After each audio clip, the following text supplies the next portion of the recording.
سلطان صلاح الدین ایوبی حکومتی معاملات میں اور صلیبیوں کے ساتھ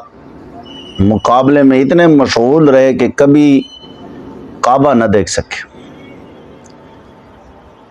جنرل مشرف نے کبھی کعبے کا دروازہ اپنے ہاتھ سے کھولا تو کبھی نواز شریف نے کھولا، کبھی عمران خان ننگے پاؤں مدینے کی سڑکوں پر چلے، کبھی کوئی حکمران کبھی کوئی حکمران، کوئی کس انداز سے آیا کوئی کس انداز سے گیا، مگر سلطان صلاح الدین ایوبی حکومتی معاملات اور صلیبیوں کے ساتھ جنگوں میں مقابلے میں اتنا مشغول رہے کہ سلطان صلاح الدین ایوبی نے کبھی کعبہ نہیں دیکھا۔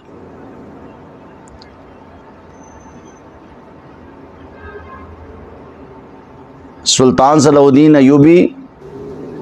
نے حاجیوں پر حملہ کرنے والے صلیبیوں کو ختم کرنے کا وقت تو نکال لیا، مگر اپنے خواہش کے باوجود کبھی جنگ اور کبھی فتنوں کی وجہ سے حاجی نہ بن سکے۔ یہ کوئی انوکھی بات بھی نہیں تھی۔ جتنے بھی مسلم حکمران آئے ہیں انہوں نے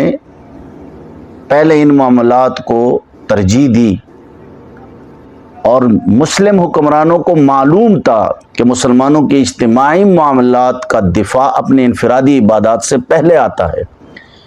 اس لیے حکمرانوں کو پرکھنے کا معیار یہ نہیں ہوتا کہ وہ تہجد کتنا پڑھتا ہے، وہ نمازیں کتنا پڑھتا ہے، وہ کتنا تقوی دار ہے، وہ کتنا پرہیزگار ہے، اس نے کعبے کا دروازہ کھولا ہے، اس نے کعبے کے اندر نوافل ادا کیے ہیں یا نہیں کیے ہیں،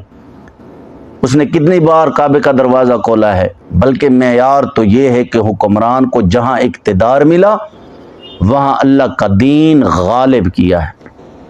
اور اس نے یہ دیکھا ہے کہ کیا یہاں پر اللہ کا دین غالب ہے یا نہیں ہے۔ اللہ تعالیٰ ہمیں اسلامی حکمران عطا فرمائے۔